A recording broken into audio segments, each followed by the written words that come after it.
Shavua Tov, a good Tevoch. I will tell story number 29 of the Shivchei of Shem Tov, the title of which is Tfilas haBaal Shem Tov Bera'ada Gdola, the prayer, the tefillah of the Baal Shem Tov with a great tremor, with a great trembling. The story does require a little bit of an explanation, which I will attempt to give at the end of the story, as well as my thanks to all those who have been giving contributions in Patreon. So wait for the end, please. The author of the Shivchei of Shem Tov, Rav Dovber of Linitz, says, I heard from Moreinu Rav, from our teacher, Rav Falk, the renowned Chassid, the head of the Beis Din of the community of Tichelnik. Tichelnik is modern-day Chechelnik in Western Ukraine. That he heard, this Rav Falk, from Moreinu Harav Avram, the head of the Beis Din of the Basar,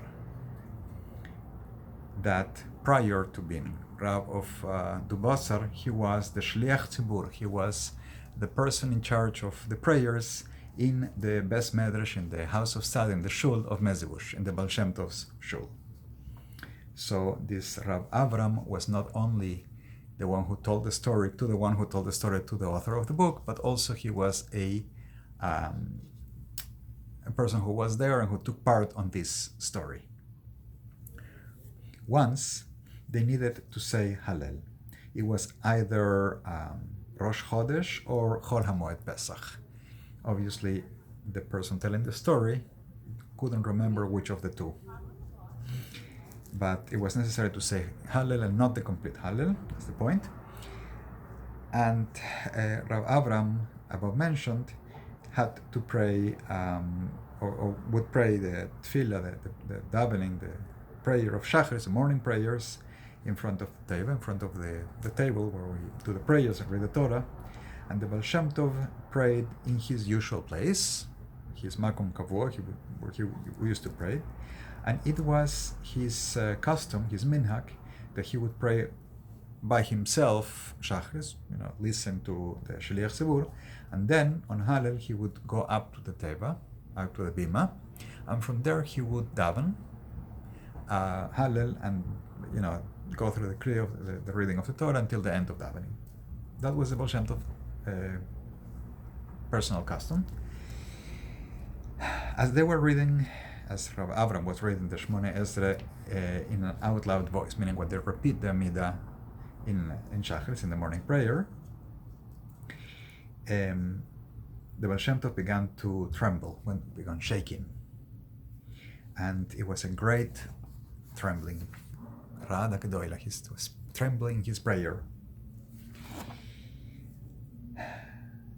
It was usual that the Baal Shem Tov would tremble in his prayer, and whomever saw him in prayer could see always his big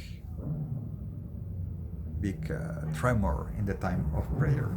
So this, in and of itself, was not unusual. As usual, we have Shgacha Pratis, the natural sound effects on the corner where I record. We can hear something trembling in the background.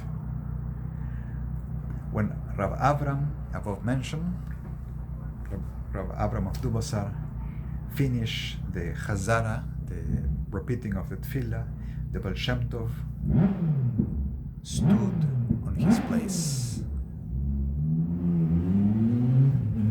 The Baal Shem Tov stood and did not move. And he was trembling and did not go to the table, did not go as usual.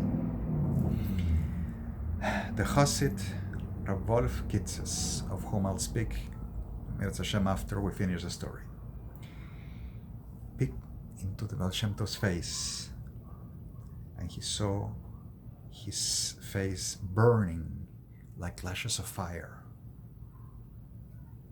His eyes were wide open, blotting out, and not moving, like somebody who's dying.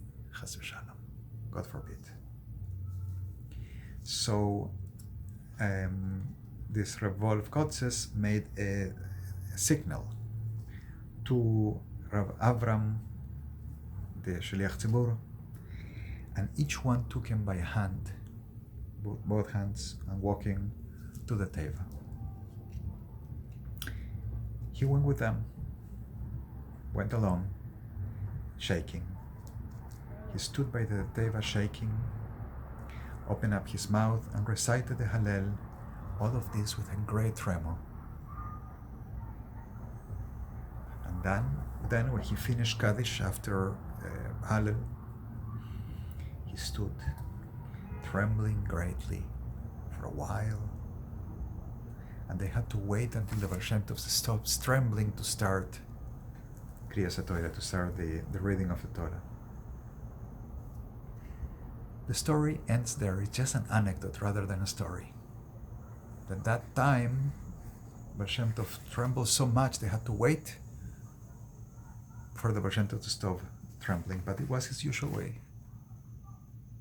What does this mean? We are so used to praying. This is my understanding of the story. We're so used to praying. We take the Siddur, we say the prayers. Sometimes we take the Siddur, we say the prayers, and we try to mean what we say, or we've learned that prayers are. Are we sitting and we standing before such a greatness of Hashem that we feel it inside and we tremble? That's the greatness of the tefillah, the davening, the prayer of the Baal Shem Tov. This Rav Zev Wolf Kotzes that is mentioned in the story, also Rav Zev Wolf Kotzes, is buried near the Baal Shem Tov, and he was older, 27 years older than the Baal Shem Tov. Of him, the Baal Shem Tov said, or to him rather, according to Torah Or, the Baal Shem Tov said, between you and I, there is but the width of a hair. But that space, that width of a hair, you will never be able to reach. Baal Shem Tov said, you're almost like me. Not like me, you won't be able to get that point, but you're almost. This is the greatness of the Baal Shem Tov says. At this point, I want to be thankful, since we're talking about Hallel, thanking Hashem, praising Hashem. I thank Hashem, and I thank all those who have been collaborating in the Patreon, whether continue or have in the past or have intended to do so. So I will read their names. Thank you to Ana Jauregui, Rafael Lopez, Marta Leal, Yoshua Valencia, Isabel Patino, Rosarnio Canaval, Roger Salazar, Lea Rubinstein, and Meshulam Calderon. All of you are helping that I keep going through these stories of the Baal Shem Tov, as well as the translations that I'm working on into Spanish to hopefully sometime in the future publish and edit and publish a full translation of the Shivchei Baal Shem Tov into Spanish. Shavua Tov, a good Tevach.